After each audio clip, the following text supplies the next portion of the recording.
Hey everyone, I'm Mr. Skeleton. Today I'm sharing 10 disturbing stories from people who were alone in the woods and something terrifying happened. But before we start, please make sure to like and subscribe. It really helps the channel, and you can change your mind later. And if you've got any ideas for what the next video should be, feel free to drop them down in the comments. My Uncle Greg had this chunk of land near a place called Fairbridge Hollow, right up against the edge of Bear Mill State Forest. That winter, he asked if I wanted to help clear it out. I figured, why not? School was out for the holidays, I didn't have anything better to do, and honestly, the idea of spending a weekend alone in the woods sounded kind of peaceful. So I loaded up the truck and drove out there. This was a few days before Christmas. The roads were rough, icy, and narrow, winding through the hills like they were trying to shake you off, but I made it. The place looked exactly like I remembered. Small, plain, a little crooked. The kind of place that creaks even when nothing's moving. First night was uneventful. I split some wood, patched up the window seals with duct tape, and tried to make the inside feel a little less like a crypt. I lit the heater, set up my cot in the corner, and spent most of the evening flipping through a beat-up paperback I found wedged in the floorboards. When I turned in, the wind was dragging across the trees outside like it had claws, but it didn't bother me. It was just background noise. The second night, though, something changed. It was around 10. I was sitting on the cot reading again when I heard it. 3 distinct crunches in the snow out back. Slow, measured, deeper, not the scurry of a rabbit or the clumsy shuffle of a deer. These were footsteps. Human. I froze. Just sat there, staring at the wall, listening. Then another sound, closer this time. A single crunch. Like someone stepping forward and then stopping. I turned off the lamp. Everything went dead quiet. I could feel my pulse in my throat. I didn't move for a full minute. Then I reached down and grabbed the shotgun I'd kept loaded next to the cot. My uncle made me bring it just in case, but I'd mostly been using it to prop up my backpack. I crept over to the back window and peeked through a slat in the boards. Nothing. Just darkness and snow. The woods looked still, but they always look still until they don't. Eventually, I sat back down, shotgun across my lap, and stayed that way until I dozed off sometime after midnight. Next morning, I told myself it was probably a raccoon or maybe a tree branch shifting under the snow. I believed it for about 5 seconds, right up until I stepped outside. There were boot prints in the snow. Not mine, not even close. These were big, longer stride, adult-sized. They circled the cabin twice in wide loops, like someone pacing slowly around the place, thinking. Then they stopped. Not faded, not trailed off, just stopped, mid-step pointed toward the woods. Like whoever it was had been yanked straight into the sky. I just stood there for a while staring at them, trying to come up with a reasonable explanation. I even laughed a little, out loud, just to test if I still could. I packed up right after that. I'd planned to stay another night, but I didn't even want to finish breakfast. I shoved everything into the truck, turned the key, and nothing. No click, no crank. Dead. The battery had been fine the night before. Radio worked. Lights worked. Now it was like the truck didn't even know it had an engine. I checked under the hood like I knew what I was doing, saw nothing obvious, and decided to hike to the gas station down the road. It was 5 miles, maybe a little more. I'd done it before with my uncle, though never in December. By the time I got moving, snow had started falling harder. Big, heavy flakes that made it tough to tell where the trail ended and the trees began. Visibility dropped fast. After about an hour, I looked down and noticed more boot prints on the trail. Not mine, smaller this time, shorter stride. They were heading in the same direction I was, but I hadn't seen anyone all morning. Hadn't heard anything either. The weirdest part? The prints started halfway into the trail, like someone had just appeared there, behind me. No entrance point, just a fresh set of steps following me. I sped up, tried not to look back, but after another 10 minutes, I did. I couldn't help it. There were 2 sets now, both behind me, both walking in step, close enough that I should have heard them, should have seen them. I called out just once, something stupid like, "Hello?" My voice sounded weird in the snow, thin, flat, like it didn't want to go too far. No one answered. I started running, just full on, breath in your throat sprinting. My pack bounced against my back with every step, and my boots kept slipping in the snow, but I didn't care. Eventually, I came to a fork in the trail. Left went downhill toward the main road. Right climbed a ridge to an old fire watchtower I remembered from when I was little. I don't know why I went right. Maybe I thought I'd get better reception. Maybe I just wanted to get somewhere high and lock a door behind me. The stairs up the tower were a nightmare, covered in ice, half rotted. I had to move slowly, gripping the rail with both hands. Slipped once and smashed my elbow so hard I thought I broke it. At the top, I shoved the hatch open with my shoulder and crawled into the tower. It was cold, dusty, abandoned. The windows were boarded from the inside, and there was a sour, stale smell in the air, like old insulation and mouse droppings. But I didn't care. I was inside. I sat down in the corner and tried to get my breathing under control. My heart was hammering so loud it sounded like a drum in my chest. I peered through a crack in the boards and looked down the trail. At first, I didn't see anything. Then, just before sunset, they showed up. 3 figures. Coats, no flashlights, no sound, just walking. The first one stopped at the base of the hill. The other 2 came up behind and stood there. They didn't call out, didn't move. They just waited. I backed away from the window and curled up behind an old tarp. Didn't sleep. Couldn't. Every hour or so, I crept back to look. Sometimes they were gone. Sometimes one of them was closer, but they never climbed the hill. When the sun came up, I checked again. Nothing. Trail was clean. Not even a footprint. I climbed down, didn't stop to rest, and ran straight for the road. My legs ached, my lungs felt like ice, but I didn't slow down. A salt truck found me maybe a mile from the gas station. The guy inside gave me a blanket and called the sheriff. They drove me back to the cabin to look around. The prints were gone, all of them, even the ones I'd seen the day before. Like the snow had ironed itself flat. The sheriff asked if I'd been drinking. I told him no, told him what I saw. He nodded slowly and didn't write anything down. My uncle sold the property that spring. Said he was done with fixer-uppers. Never mentioned the cabin again. The guy who bought it came out once, boarded up the windows, and left a week later.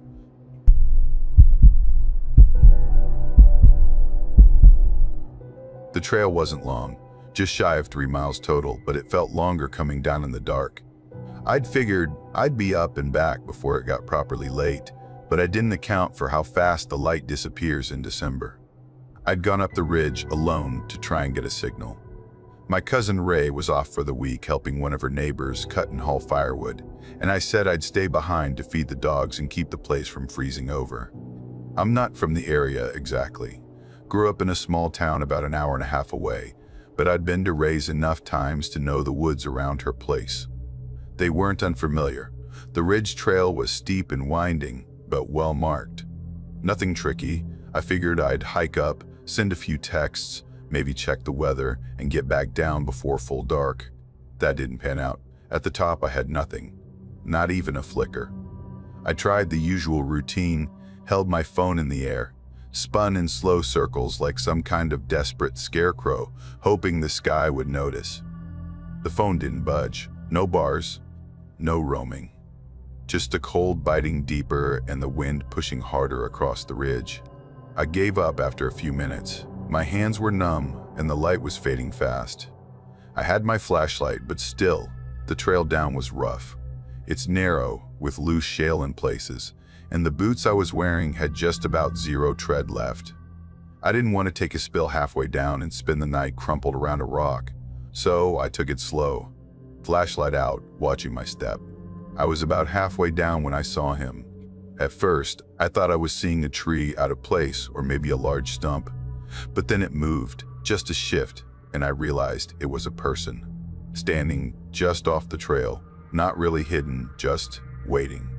He was behind a pine, maybe 10 feet from me. No sound, no warning. I didn't hear anyone coming up. Nothing. I stopped and lifted the flashlight. He stepped forward slightly, just enough to be clearly visible. Worn jeans, long brown coat that hit around the knees, pale face, but it was the eyes that got me.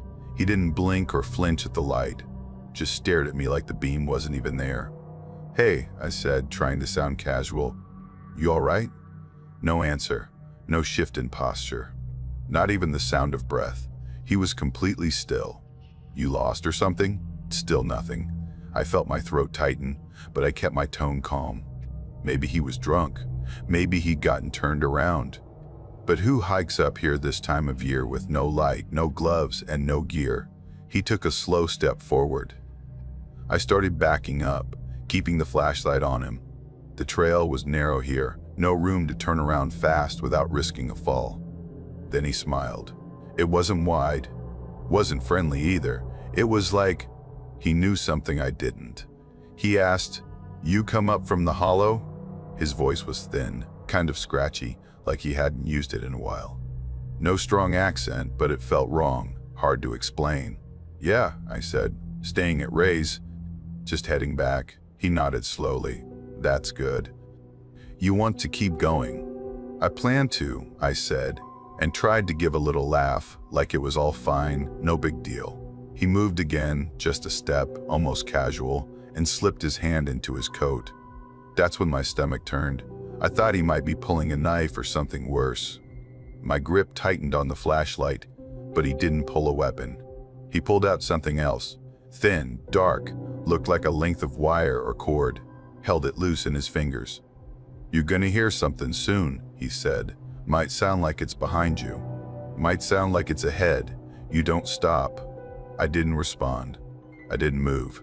Then he said, "If you see another me, don't talk to it. Don't look at it." Then he smiled again, wider this time, turned and walked off into the trees.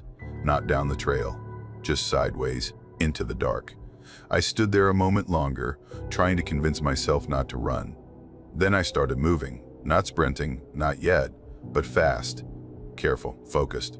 At first, all I could hear was my own breath and the crunch of boots on frostbitten leaves. Then I heard something else, behind me. It wasn't exactly footsteps, more like something brushing through the undergrowth, matching my pace. I picked up speed. It did too. I spun, light swinging behind me. No one there. I kept going. Faster. I hit a bend in the trail, slipped a little, caught myself on a tree. Looked up and there he was, same guy, same coat. Standing in the middle of the trail, just far enough away that I couldn't make out his face. He said, "You stopped," but his mouth didn't move, his voice didn't carry through the air. It just landed in my head like it was already there. I turned and ran. I didn't care about the trail.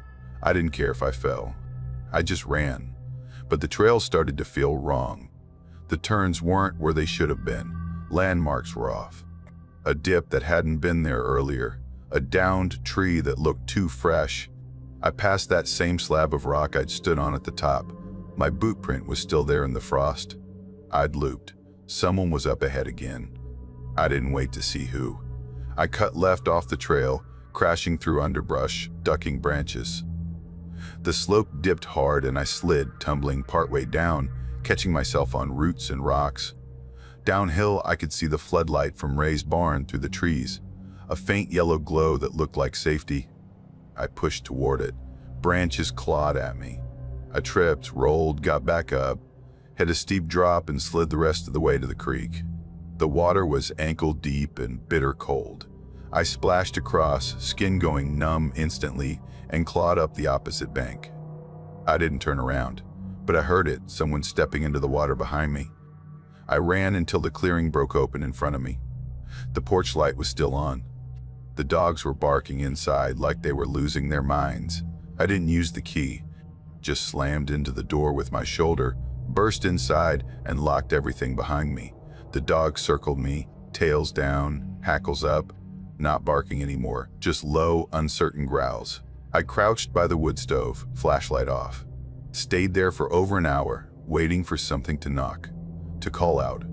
Nothing did. When Ray got back 3 days later, I barely said anything. Just that I'd gotten turned around, saw someone weird in the woods, kept it vague. I didn't want to talk about it.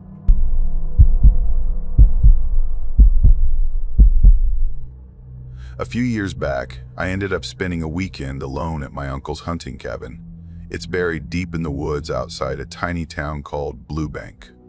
If you blink while driving through, you'll miss the whole thing. Just a gas station, a diner with unpredictable hours, and a hardware store that sells mostly fishing gear and jerky. Uncle Ray used to take me and a few of my cousins up there every fall for hunting season. It was kind of a tradition. We'd spend a few days tracking deer, playing cards, pretending not to be scared of the outhouse at night. That year, though, everybody else had something going on. School, jobs, kids. I was the only one bugging him to still go. I needed to get out of town, clear my head, and that place had always felt like a good reset. I drove up on a Friday afternoon. Got there just before dark, the kind of timing where the woods go from shadowy to pitch black in a matter of minutes. The air smelled sharp, like pine sap and frozen dirt. The cabin was just as I remembered it. Weathered wood, tiny porch, a warped screen door that didn't latch right. Inside was cold and musty, but it had a propane heater and a cot with clean sheets. No phone signal, no Wi-Fi, no neighbors for miles. It was like stepping out of the world. That first night was calm. I unpacked, heated up some canned chili, and played a few games of solitaire by lantern light. The wind outside picked up around midnight, pushing at the windows like it was trying to get in. But I'd grown up hearing those sounds. They didn't bother me. I slept like a rock. Next morning, I got up early and hiked the lower ridge to look for tracks. Nothing. Not even squirrel or rabbit prints. It was too quiet. No birdsong, no rustling, just snow starting to fall in slow, lazy flakes. I shrugged it off. Weather like that tends to make everything hunker down. By mid-afternoon, snow was coming down hard. I lit a fire in the barrel stove and settled in. The cabin warmed up slowly, but it helped. I made some soup, read an old paperback I found on the shelf, and stayed inside. Snow didn't stop. By evening, it had started piling up against the door. I went to bed early, figured I'd head out the next day, maybe take the long route back and see if anything crossed the creek. I'd just started drifting off when I heard this low creaking noise. Not the stove, not the cabin settling. It sounded like pressure on wood-like weight. I sat up, heart suddenly racing. Listened. Nothing. Nothing. I told myself it was snow shifting on the roof. That happens. I checked the time, just past 1. The flashlight flickered when I turned it on, but it steadied after a few taps. I swept the beam toward the window, but all I saw was snow piled up halfway, pressed against the glass. I lay back down, ears straining. Silence. Then I heard it again. A little slower this time. Just one long creak. It wasn't close, but it wasn't far. I didn't sleep well after that, kept my boots on, just in case. I must have dozed off eventually because the next sound that woke me up was much sharper. A sudden, deliberate thump. Like something had landed on the porch. I bolted upright, hand already on the flashlight. The beam swung to the door. Nothing moved. But I didn't lie back down. I sat there for over an hour, holding my breath every time the wind shifted. Eventually, the sky started to lighten, and I let myself relax. Then I looked outside. That's when I saw the prints. Just one set. Big, wide apart. The kind of stride that didn't make sense, too long to be natural. They came from the woods, looped around the cabin once, and ended at the back wall. No return trail. I grabbed my .22 and followed them out. The prints were deep, sunk into the snow like whoever made them weighed a lot, more than a person should really. I followed them to the back wall where I noticed something else. The shed key was gone. There's a little hook under the eaves, half rusted, where Ray always kept it, empty now. The padlock on the shed still looked secure, but I didn't go closer. I just backed away slowly and returned inside. That night, I didn't even try to sleep. I wedged a chair under the doorknob, loaded the rifle, and sat near the window with every light on. Nothing happened, but I kept seeing movement out of the corner of my eye, little shadows where there weren't any.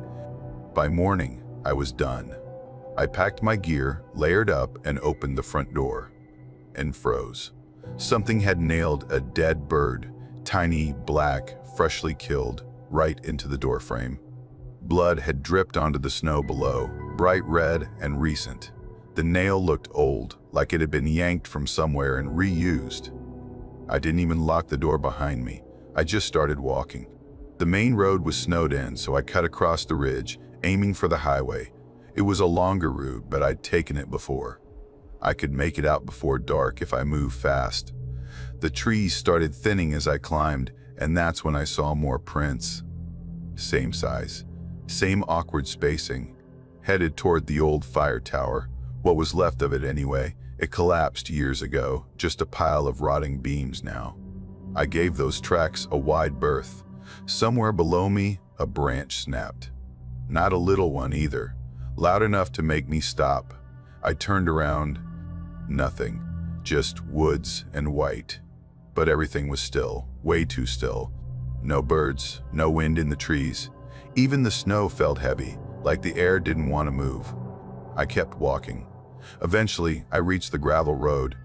I had just enough signal to text my dad that I was heading out early.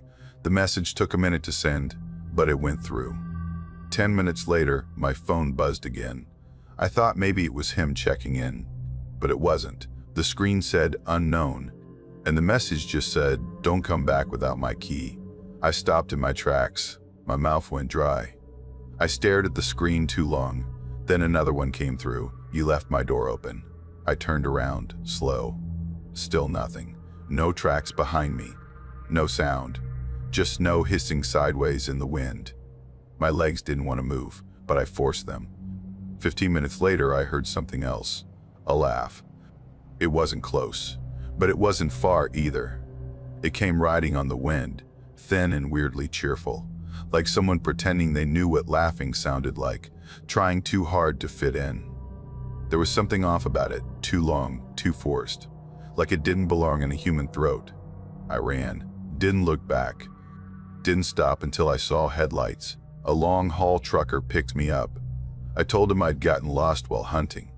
He gave me a bottle of water and didn't ask any more questions. A few weeks later, the cabin burned down, no official cause. Ray didn't rebuild. He sold the land and moved out west.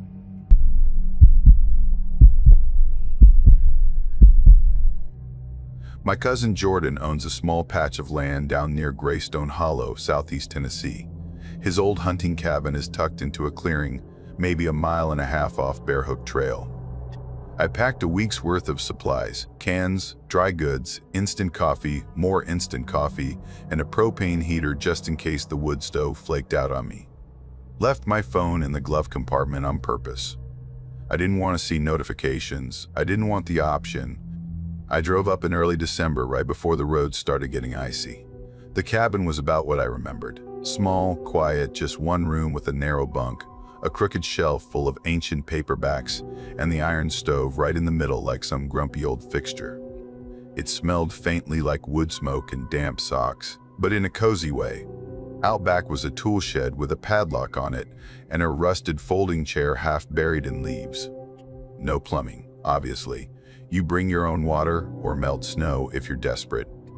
That first day, I spent hours chopping wood. It's the kind of work that tires you out in a good way. Makes your hands ache but clears your head. When the lights started going pink through the trees, I cooked up some canned chili on the hot plate, cracked open a beer, and settled into the bunk with an old mystery novel. I think it was missing half its pages, but I didn't care. The quiet was doing something good to my brain. Then, around 9 that night, while I was reading by lantern light, I heard footsteps. At first, I didn't react. Could have been a deer, a fox, maybe even just snow slipping off the roof. But then it kept going. Not just one set, two, slow, crunching in a deliberate rhythm, like two people walking in a wide circle around the cabin. I sat up slowly and turned off the lantern. Just sat there, listening. It went quiet for a bit. Then I heard the crunch again, fainter, off in the trees. I didn't move, didn't breathe. After a few more minutes, the sound faded completely. I didn't sleep much that night. In the morning, I stepped outside into fresh powder. A couple inches had fallen overnight, covering everything clean. I checked the area around the cabin, half expecting to see clear footprints, but there was nothing definitive. The snow had masked any detail. Still, behind the cabin, I noticed something weird. Not tracks exactly, but a single straight line of indentations leading from the wall into the woods.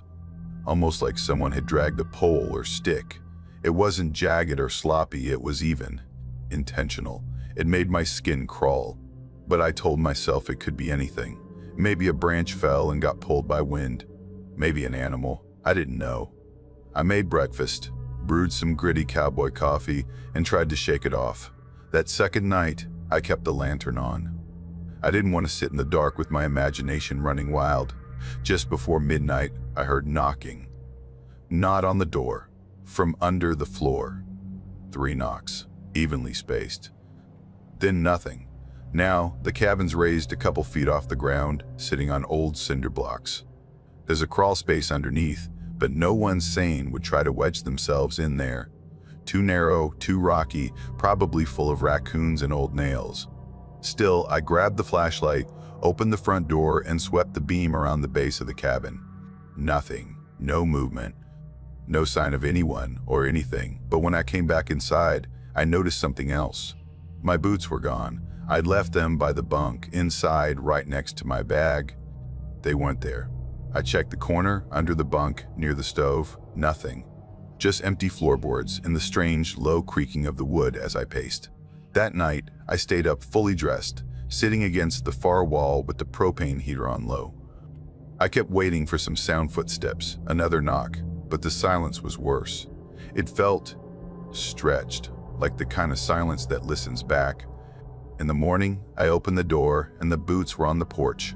Clean, completely dry, not a speck of mud or snow. Just placed neatly side by side like someone had set them there with care. I didn't touch them. Not at first. I stood in the doorway for a good 10 minutes just staring at them. Eventually, I put them on. They felt warm, like they'd been inside all night. Later that day, I decided to check the shed for the backup propane tank. I hadn't needed it yet, but after everything else, I didn't want to be caught without heat. The key was still hanging on the nail by the window, but when I got out there, the padlock was hanging loose and the door was slightly open. Inside, the tools were all still there. Saw, axe, shovel, a tangled extension cord. But on top of a broken lawn chair in the corner was a backpack I definitely hadn't brought. Olive green. Duct tape wrapped around the straps. Looked worn down, like it had been dragged around for years. I opened it. Inside was a doll.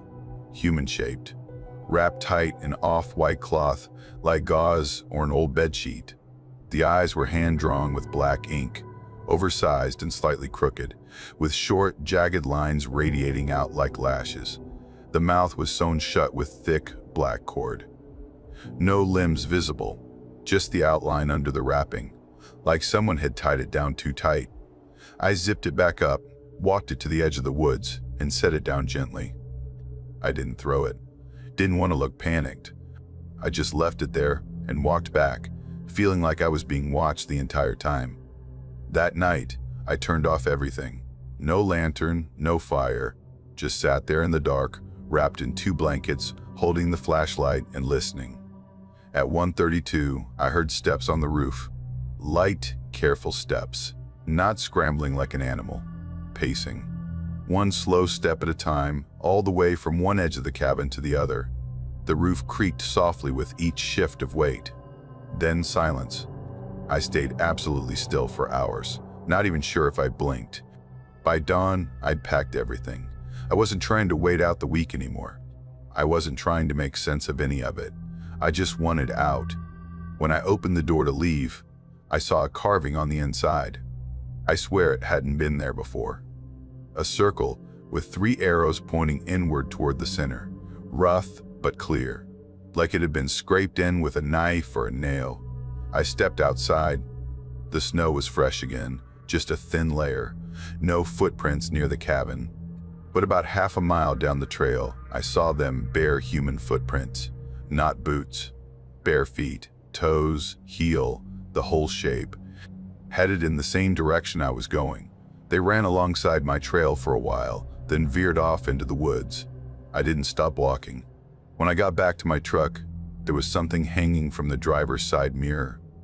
A charm made from 3 twigs, tied into a circle with rough twine. Same symbol. It swung lightly in the breeze, tapping the window. I left it there. I drove to a cheap motel in Winslow and locked the door behind me. Around 3 in the morning, there was a single knock. Just one, sharp, then nothing. Next morning, I left the key on the counter and didn't say a word to the guy behind the desk.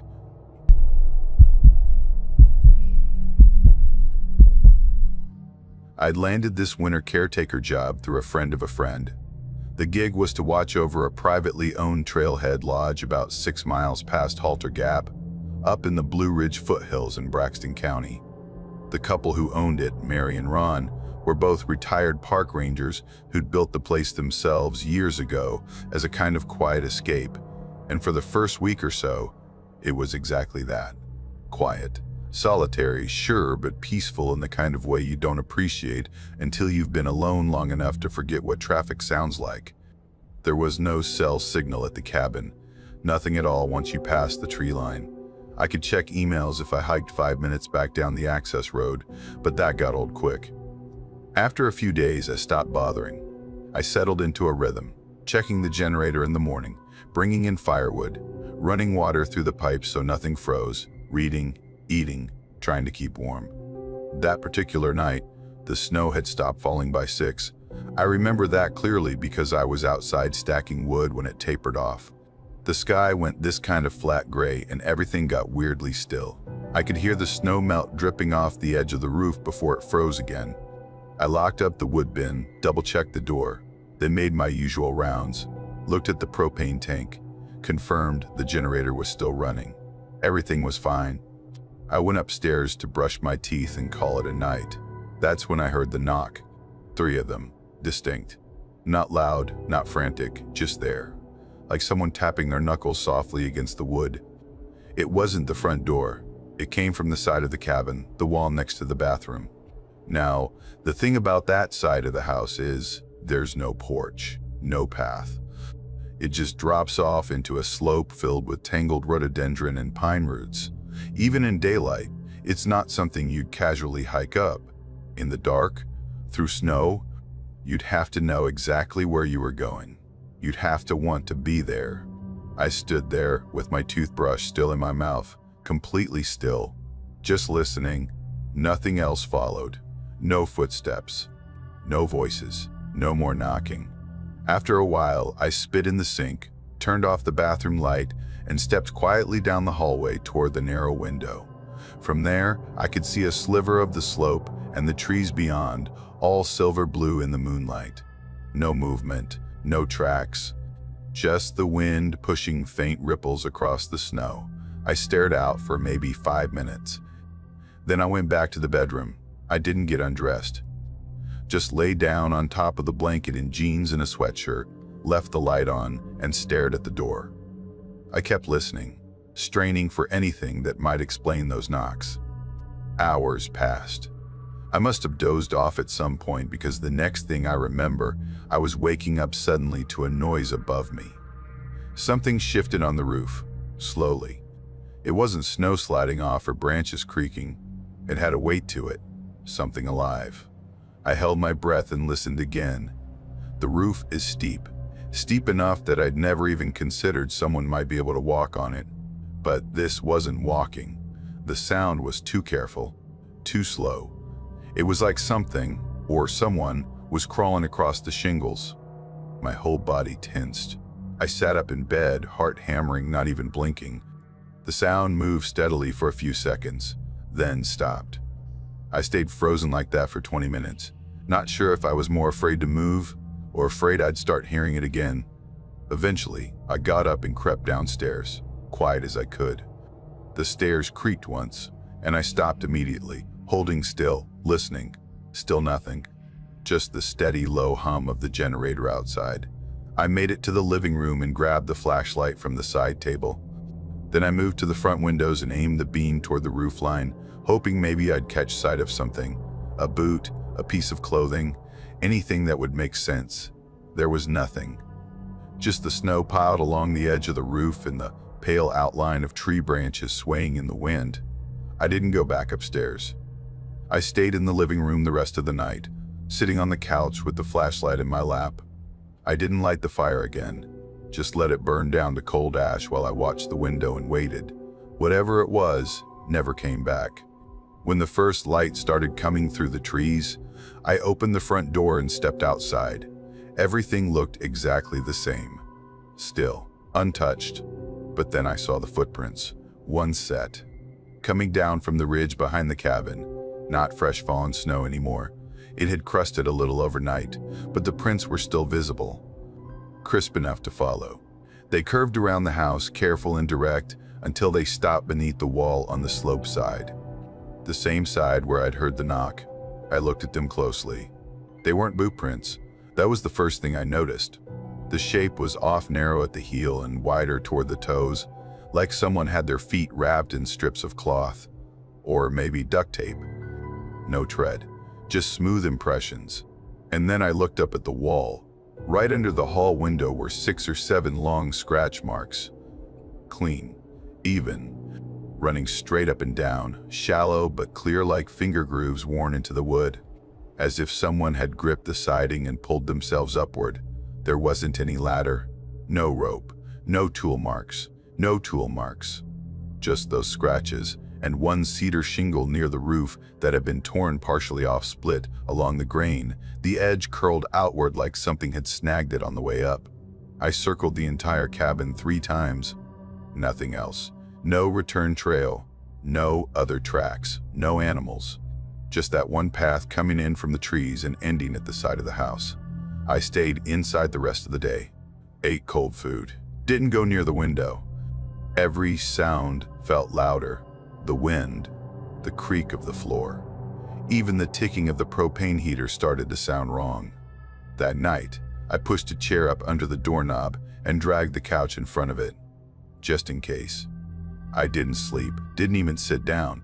When Mary and Ron came back 3 days later, I helped them unload their car, handed them the spare keys, and told them everything had gone smoothly. They asked if the generator held up okay. I said yes. They asked if I'd seen any hikers. I told them no. Then I took my check and left.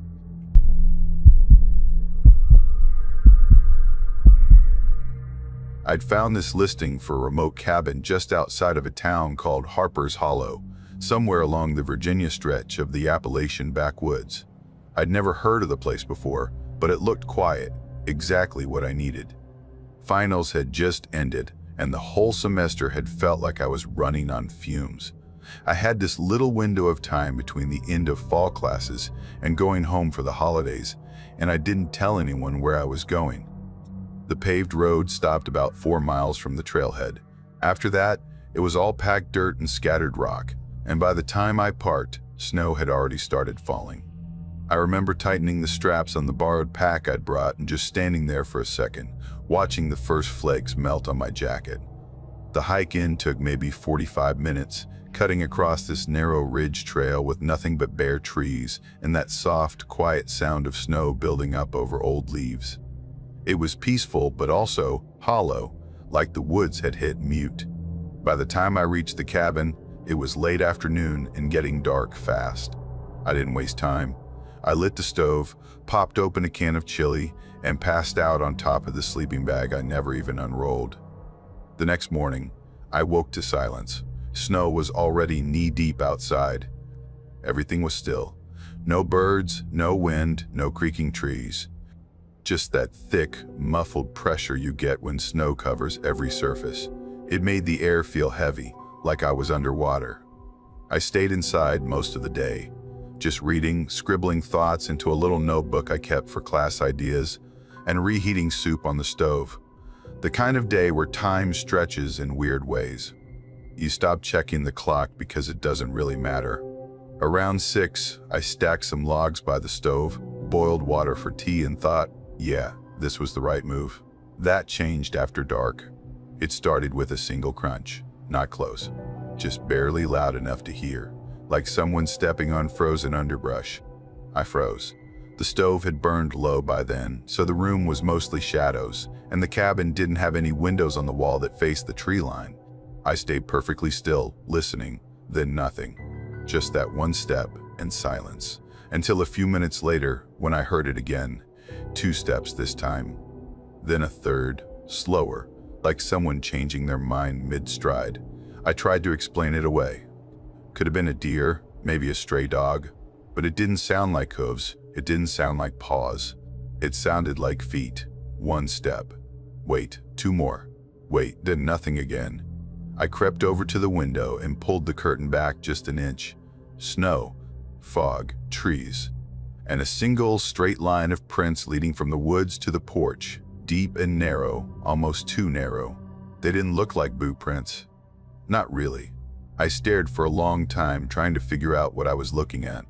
Then I heard it. Not footsteps, breathing. Right outside the front door. Slow, measured breaths. Close enough that I could almost feel the exhale through the wood. I backed away. There's an iron poker by the stove, about 2 feet long, solid and heavy. I picked it up, hands shaking more than I'd like to admit, and just stood there. I didn't hear anything else for a long time. No retreating steps. No movement. Then came the knock. Just one, dull and flat, like someone tapping with the side of their hand. No urgency. No second try. Just that single, deliberate thud. I didn't respond. I didn't speak. I didn't even blink for what felt like a full minute. Eventually, I checked the window again. The footprints were gone. Not covered, gone. Like the snow had erased itself. Smooth, untouched surface from the woods to the porch. Even my own prints from earlier had vanished. I didn't sleep. The next morning, I went outside to get firewood. I kept telling myself I'd imagined it. Cabin fever, isolation, just my brain filling in gaps. But when I stepped off the porch, I noticed these long, shallow marks dragging through the snow, like someone had pulled a sled or a person into the woods. Straight line. No tracks leading toward the cabin, only away. I didn't own a sled. Still, I stayed. I know that sounds stupid, but part of me didn't want to seem ridiculous, like I'd freaked out over some weird animal prints and an overactive imagination. The other part, well, I wasn't totally sure what I'd seen, and I didn't want to find out what else was in those woods. That night, I barricaded the door with the poker and a chair. I didn't light the fire. I figured, if I kept things dark, maybe whatever it was wouldn't see me. Around midnight, something shifted. I don't know how to explain it. It wasn't a noise or a shadow.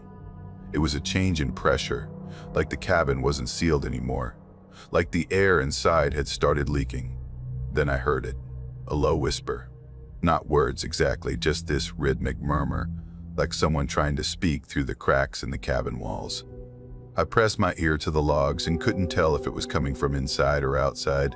Then another knock, this time from the back wall, the one with no door. I didn't move. I held my breath and waited.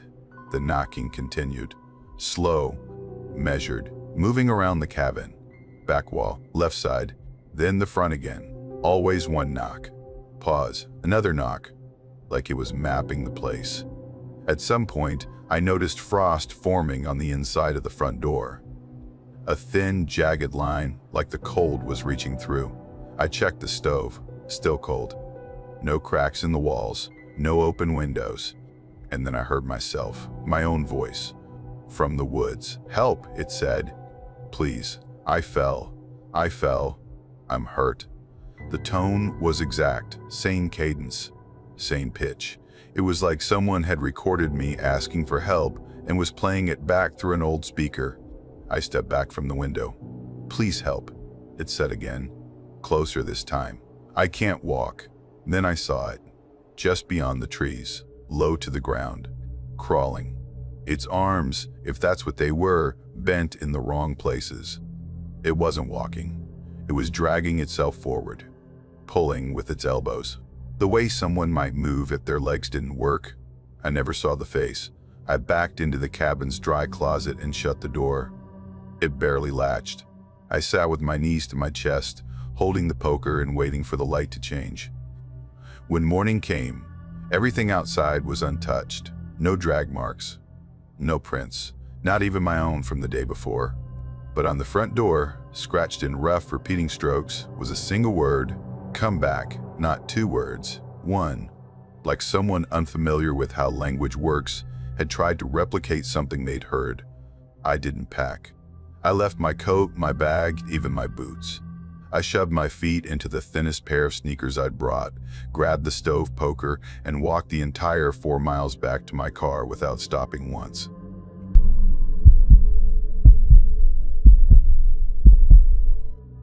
That winter, I was doing a 3-day loop before the snow came in heavy. I'd been out there a few times before, but not that late in the season. I figured I could squeeze in one last trip before the back roads iced up for good. I wasn't looking for anything dramatic, just quiet. Just space. I found a decent little spot to tuck in under a rock ledge that looked out over the hill. I dropped my pack, set up my bivvy, and started a small fire to warm some coffee. My boots came off. Gloves stuffed into the sleeves of my coat. I stretched out against my pack and started going over the map again under my headlamp, just double-checking my plan for the next day. That's when I saw it. There was a red mark on the corner of the map, a thin line, slashed right across the edge of the section I had circled. Now, I know that sounds like nothing, but I'd bought that map new from a gas station in Harmonville just the day before. I always double-check them for folds, smudges, anything weird. I treat gear seriously, and that mark hadn't been there earlier. It wasn't a trail line or a topographic detail, just a single curved slash, almost like someone dragged a red pen across it, just above where I had marked my intended camp. My first thought was maybe it was some kind of printing error or a mark that had been missed when I looked before. I was tired. I let it go. An hour or so passed. I got up to pee just off into the woods, maybe 20 yards. The moonlight had that gray, washed-out look to it. No clouds, just bare branches and frost crackling underfoot. When I came back, my backpack was zipped shut. I froze. Now, that might not sound strange to most people, but I never zip my bag shut when I'm alone. It's a small habit I've had for years. When it's cold, you want to be able to reach in and grab whatever you need fast. Your light, your gloves, your knife. I always leave it half open. But now, not only was it zipped, the cinch cord on the inner compartment had been pulled tight and tied in a neat little knot I definitely didn't tie. That gave me pause. I crouched down, trying to come up with some dumb explanation. Wind? Maybe I brushed it before I left. But nothing else had moved. Not a pebble out of place. And I don't tie that knot. I opened it carefully and checked everything. Everything was there. Flashlight, filter, food, knife. Nothing missing. Except my thermal base layer was now folded and sitting right on top. That stopped me. I don't fold things out there. No one does. You roll or stuff and move on. And I had packed that base layer in the bottom. It's the kind of little thing that doesn't just happen on its own. I stood up and turned in a slow circle with my headlamp, scanning the dark. The woods were completely still. No footsteps. No broken twigs. The ground was frozen enough that if someone had walked through, the leaves and frost would have shifted. But I didn't see a thing. So I zipped the pack halfway, left the fire burning low, and climbed into the bivvy with the knife tucked near my chest. I didn't sleep. Not really. Around midnight, I was still lying there when I heard this soft, unnatural sound. Not snapping, not rustling. It was this bending noise, like something under slow, steady strain. My bivvy is just a fabric shell with one fiberglass hoop at the head, not a full tent. It's meant to be lightweight and simple. That hoop, it was bowing inward, just slightly. I didn't move. I just stared up as it flexed toward me, like someone outside was pressing a hand down against the fabric. Not hard, just enough to make it give a little. No wind, no weight, no weight. Just the slow bend of that arch like it was being pushed in by something or someone careful. Then it stopped, went right back to shape. That was enough. I unzipped the bivvy slow, slid out with my knife in hand, and stood up by the fire. My breath clouded in front of me, but the air was still. I turned a slow circle again. Same trees, same quiet. Then I saw the map. It was no longer next to my sleeping gear. It had been moved, now sitting under a small rock beside the fire pit, open to the same page. The red mark had changed. It wasn't just a slash now. It had curved, hooked downward, stopping directly over the exact ridge where I was camped. I didn't touch it. I just stared at it for a long time. The rest of the night, I stayed by the fire, knife in hand, back against the rock shelf. I couldn't hear anything out in the trees. No animals, no wind, not even the usual cracks of settling branches. Just this eerie, absolute quiet. Every now and then, I'd hear a soft pop from the firewood or the distant creak of ice shifting above me. Around 5 in the morning, right before the light started to come back, I noticed something else on the map. A small, uneven square had been drawn next to the red line, the kind of thing someone would add by hand, not part of the map's print. Inside the square, there was faint handwriting, so light I had to crouch close to make it out. It said, "Resettled twice. Do not return." Same kind of lettering I'd seen carved into old survey markers way out in the backwoods. No punctuation, a little shaky but deliberate. I looked up toward the tree line, and that's when I saw it. Directly across from where I'd camped, maybe 20 yards out, was a low stack of old lumber half buried in snow. I hadn't noticed it before. It wasn't large, just a few weathered logs stacked maybe 4 or 5 high, with a sheet of rusted tin balanced on top. I got up and walked toward it, knife still in hand. The closer I got, the more it looked like something someone had started to build, then abandoned. The wood was old and gray, soaked through with age, and smelled like creosote and damp earth. Nails stuck out at odd angles, and there were remnants of something stenciled faintly across the tin, maybe a name or a number, long since rusted over. I pried up one edge of the tin. It was heavy, heavier than it looked. I was half expecting some hollow underneath, a root cellar, a den, something. But there was nothing under it. Just more wood, packed tight, like someone had sealed off a space that never got finished. That was it for me. I backed away, scanned the woods one last time. Still no movement, still no prints. The forest hadn't shifted. I packed everything up in minutes, shoved the map down into the bottom of my pack without looking at it again. My hands were shaking by the time I got my boots laced. The trail back felt longer somehow. The turns didn't line up quite like I remembered. I second-guessed every split, even though I knew them by heart, but I didn't stop. Just kept walking until the trees started to thin. When I reached my truck, I noticed a fresh scrape on the rear bumper. Long, thin, like something sharp had been dragged across it. I hadn't parked near anything. There wasn't a branch low enough, and I'd checked the truck before I left. I didn't think. I just got in and drove straight off the ridge. I stopped once, back in Harmonville, to grab coffee and call into work. Told them I needed a week off.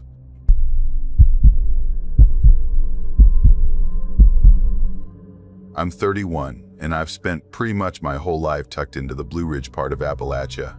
Back when this happened, I was working solo as a land surveyor. A lot of my days were spent trudging around with a clipboard and a couple layers of gear, checking lines, confirming corners, flagging boundaries. This job came in late December, right before Christmas actually.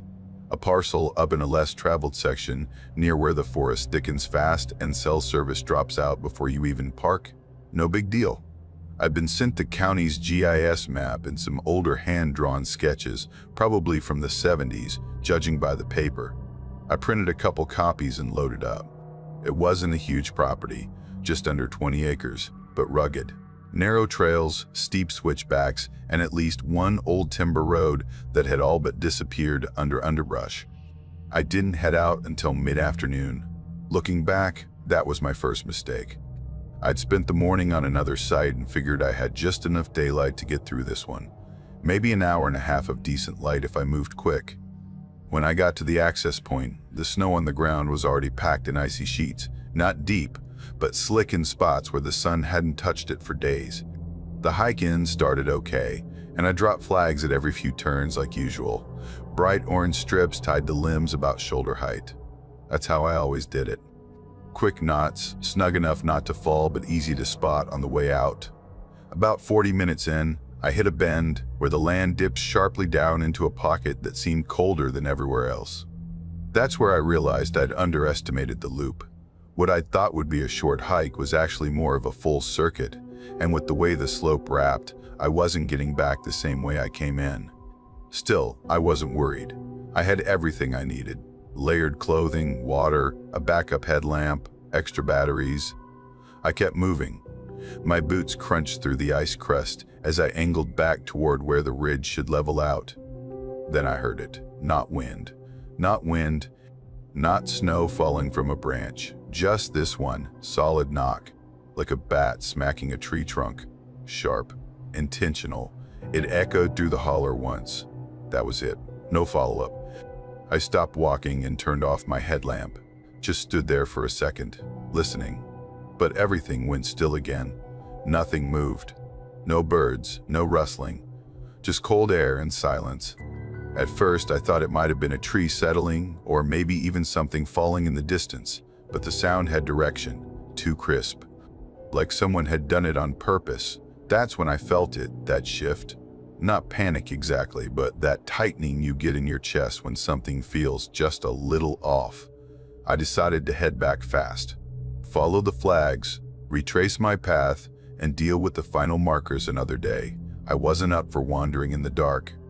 About 10 minutes later, I saw one of the flags I placed, except it didn't look right. It was higher. A lot higher. At least 8 feet up, dangling from a branch I couldn't have reached without standing on something. And when I got closer, I realized it wasn't even my flag. Mine are always nylon, fluorescent orange, cut in clean strips. This was a torn piece of some old cloth, looked like cotton.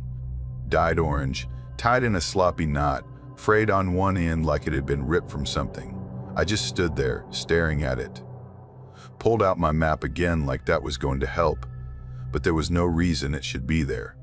I hadn't come through that stretch yet. It wasn't mine, and whoever put it up didn't know how to mark a boundary. It made no sense. Then I heard movement behind me. Not close, maybe 30-40 yards downhill, but loud enough to break through the crusted snow. 2 steps, pause. 2 more. The rhythm was wrong. Too slow. Too spaced out. Not how deer move, and not heavy enough to be a bear, not that they'd be active this time of year. Step. Step. Step. Pause. I shut off my headlamp again and ducked behind a fallen log. I could feel my breath clouding up in front of me, my gloves already damp from the snow. The sound came again. Step, step. Still spaced out, still deliberate. I couldn't place the direction exactly. It sounded like it moved, then disappeared, then came back from another spot, like it was circling. That's when I heard the voice, not talking. Not words, just this low, drawn-out sound.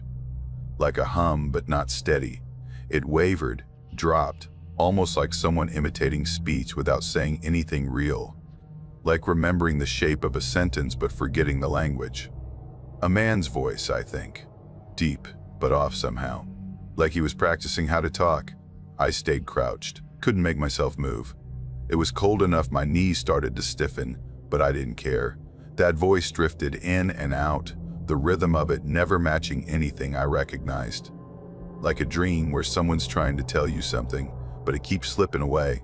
When it finally faded for a second, I crawled, hands and knees through the brush, using the rhododendron to stay low. Every branch felt like it was snapping under me, but I kept going. No flashlight, just the shape of the land and the faintest hint of moonlight through the canopy. At the top of the ridge, I ran, just flat out. No more creeping, no more flags. I didn't care about tearing up my pants or knocking into brush. I could see my breath streaming in front of me, my lungs burning. My boots skidded on frozen patches, and I nearly lost my footing twice. I was maybe 100 yards from the road when I hit something strung between 2 trees. I thought it was wire. Backed up fast, heart racing, then leaned in to look. Shoelaces, tied end to end, strung like some weird fence. Dozens of them. Different colors, different sizes. Some were clean, some weren't. I ducked under and didn't stop moving. My truck was just ahead, parked where I'd left it, frosted over, headlights catching the snow. And then I saw the window, driver's side, rolled halfway down. I don't leave windows open, not in December, not ever. I reached the door, opened it fast, and paused. The seat was wet, damp like someone had been sitting there in soaked clothes. Not frozen, just cold and wet. I didn't look around, didn't check the back. I got in, slammed the door, locked it, and turned the ignition. The engine caught and I peeled out, not even bothering to warm it up. 40 miles out, I stopped at a gas station. Just sat there under the fluorescent lights, staring at my own reflection in the window. My seat still felt damp. I didn't go inside, just sat until my hands stopped shaking. That night, I emailed the buyer, told them I'd injured my ankle and couldn't finish the job. Didn't send a bill, didn't explain, just mailed their maps back and scrubbed the whole thing from my work log. I haven't set foot near that tract since. I sold off most of my gear by spring and switched to dispatch work.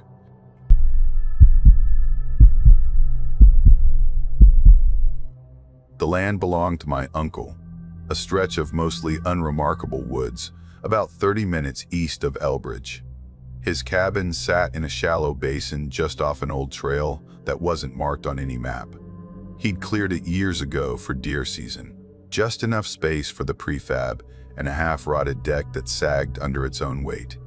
It was never meant to be lived in, just somewhere to crash after a hunt. He said if I helped with splitting and stacking the wood, he'd throw me a little cash. Not enough to brag about, but enough to make the drive worth it. And I liked the work quiet, straightforward, satisfying in a way that my regular job never was. That Friday, I loaded up the truck and headed out mid-morning. A storm was coming in overnight, and I wanted to finish the last pile before the snow got too deep. The trailhead was already slushy when I pulled in, all wet tire ruts and patches of sleet. I had my thermos full, gloves stuffed into my jacket, lantern packed, and the axe wrapped in canvas in the bed. My plan was basic: get in, work until I lost the light, eat something simple, sleep, and hike out at first light. No fuss. I started chopping just after noon. The axe should have been sharper, but I figured I'd make do. Each swing cracked through the clearing like a gunshot and then echoed back, but slower than I expected, like the sound was coming through water. That whole area is weird acoustically. Some people say it's the shale in the hills or the way cold air settles in the gullies. It never bothered me before, but that day it made me feel like someone was answering me from far off. By 4, I was taking my first real break. My arms were starting to tire out, and the sky had gone that pale, washed-out blue you get in December when daylight just sort of gives up. I sat on the edge of the deck with my thermos, watching steam curl out of the lid, when I noticed something across the clearing. 3 upright shapes, not far from the tree line, maybe 20 feet or so, just standing there like they'd always been there. Except I knew they hadn't. I'd been over there earlier clearing brush and hauling logs, and there was nothing then. No piles, no stumps. I got up and walked over. They looked like trees at first. Short ones, maybe 5 feet tall, stripped of bark, no branches, no needles. Just 3 smooth, pale trunks standing straight in the snow like fence posts. Except they weren't rooted. I knelt and looked closer. Each base had been shaved completely flat, like someone had sanded them down with a belt grinder. I nudged the middle one. It wobbled. Not much, but enough to know it wasn't planted. No tracks either. I circled them slowly, checking the snow for footprints or drag marks. Nothing. It looked like they'd just appeared, dropped from the sky. Clean indentations underneath, no scuffing or disturbance in the powder around them. I pushed all 3 over. They fell without resistance. Rolled them to the side, half expecting to find something underneath, but there was just snow. Cold and undisturbed. That was the first time I really felt it, this strange pull at the back of my neck. Not fear exactly, just a tight, quiet tension, like I'd wandered into something I wasn't supposed to see. Back at the cabin, I locked up the axe and went inside. The heater clicked on eventually, coughing a little before the warm air started flowing. I hung my gloves over the bunk rail, and poured the last of my coffee. Tried reading, but I kept drifting back to those trees. Kept wondering how they got there, why someone would bother. Around 7, I heard a crunch outside. At first, I figured it was a branch dropping snow. The kind of sound you can talk yourself out of. But then it came again, not sharp or sudden, just a slow, deliberate step. 1, then silence. I grabbed the lantern and stepped out. Snow was falling harder now, quick, dry flakes that didn't stick to anything. I scanned the clearing. Nothing moved. No animals, no wind. Just that quiet, heavy snowfall that makes everything feel padded. I walked once around the cabin, boots crunching through the crust. On the far side, leading down from the slope, I saw them. Boot prints. Just one set, not mine.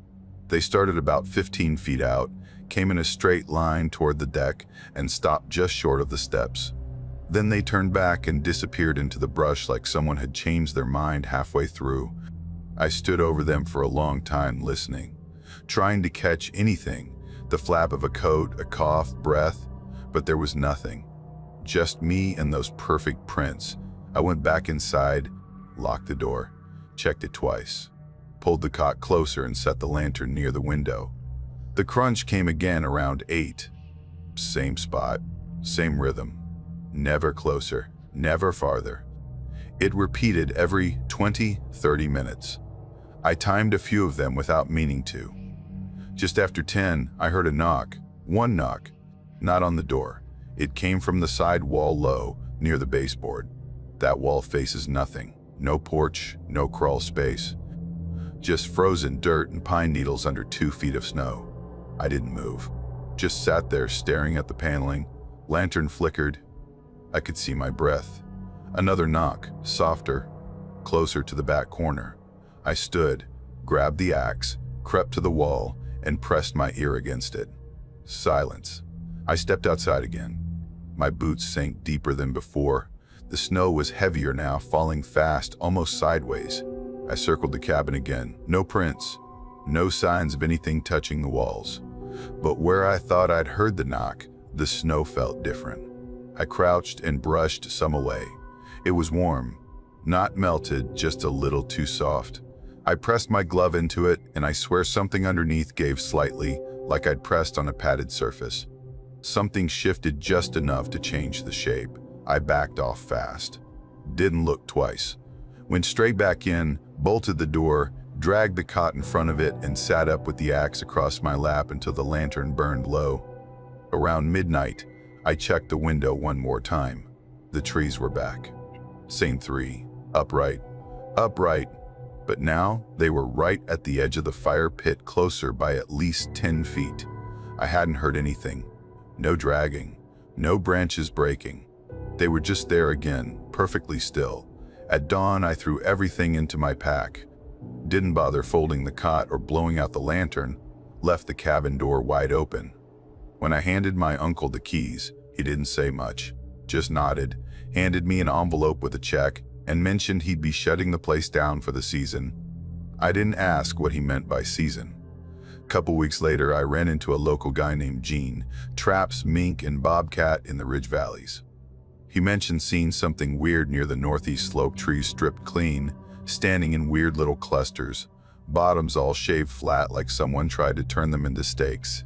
Said they were in places you couldn't reach with a truck, just standing there, miles from any road.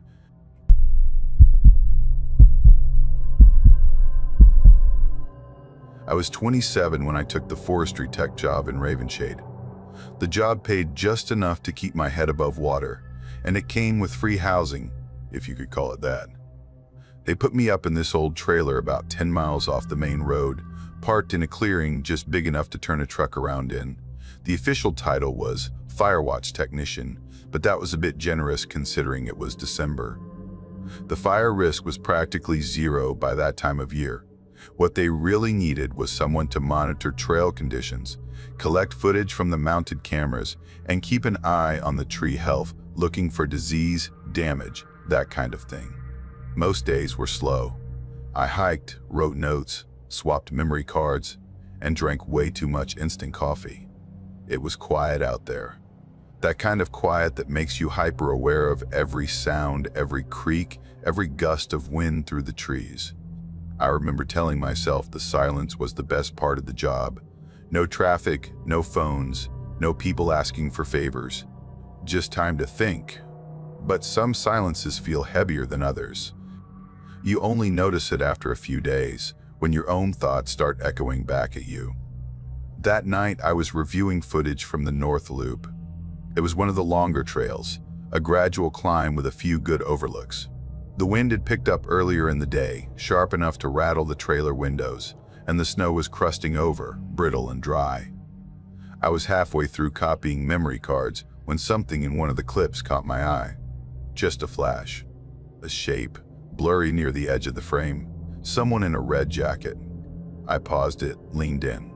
The image wasn't great. These were trail cams, not high-end security systems, but the figure was definitely there. You could make out the silhouette.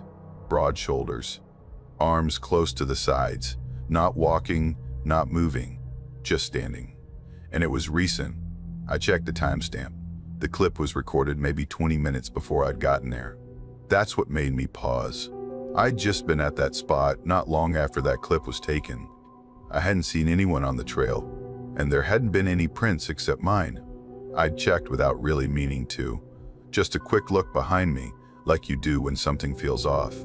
My boot tracks were the only ones on the path, already hardening into icy imprints. I watched the next few clips. Nothing. No red jacket. No sign of anyone coming or going. I even rewound a bit, thinking maybe I missed a second shot of the person moving through the frame. But no. Just that one blurry appearance. I logged it as a lens flare or a sensor error. That was the easiest explanation. Cameras glitch sometimes, especially cheap ones that have been out in freezing temperatures. Still, I packed the card back into my case with this vague sense that I was trying to convince myself more than anything. By the time I hiked back to the trailer, the sun had dipped behind the ridge and the sky had gone, that washed out blue that means night's coming fast. I saw it the second I stepped into the clearing. The trailer door was open, not wide, just a few inches, enough that the wind had pushed a skim of snow through the gap and across the floor. I stopped, just stood there a second. I knew I'd latched it before I left, not locked. It didn't have an exterior lock, but the latch was stiff and it took a firm hand to close. It didn't come undone by accident. I stepped inside slowly, like I was expecting to find someone waiting. But everything looked untouched. My gear was still where I'd left it. Backpack on the cot, notebook open on the desk. The kettle on the stove was warm, like the propane had kicked off not too long ago. Then I saw the boots. They were sitting right next to mine by the door, but they weren't mine. They were smaller, newer, looked almost brand new and completely dry. I knelt to look, cold to the touch but not frozen, like they'd just been taken off. And there was a tag still inside one of them, written in French. I don't speak much French, just enough to know it wasn't a brand I recognized. It struck me as weird right away. Nobody in the area was from Quebec or anywhere that spoke French, not that I knew of, and no one else was scheduled to be up on this part of the range. I checked the trail log to be sure. Nothing. No entries for the last 2 weeks. No hikers reported in the area. I should have called it in, but I didn't. I was trying to be rational, trying not to turn a weird boot discovery into a panic attack. Maybe someone left them weeks ago and I just never noticed. Maybe someone dropped off supplies and didn't log it.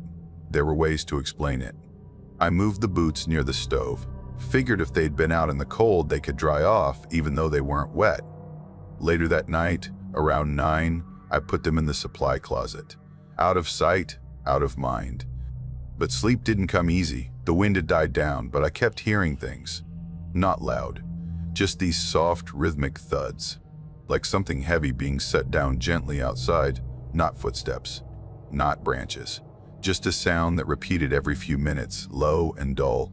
Once or twice, it sounded like it came from the roof. I didn't move.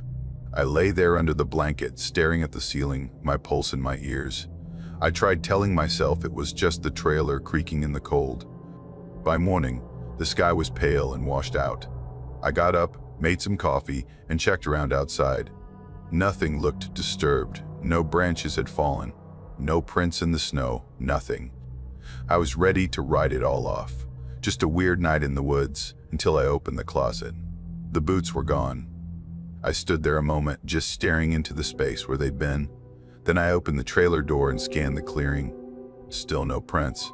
I walked a slow lap around the trailer, my breath fogging up in front of me. And then, on the far side, half buried beneath the window, I saw it. A glove. Red. Same shade as the jacket from the camera footage. I didn't touch it.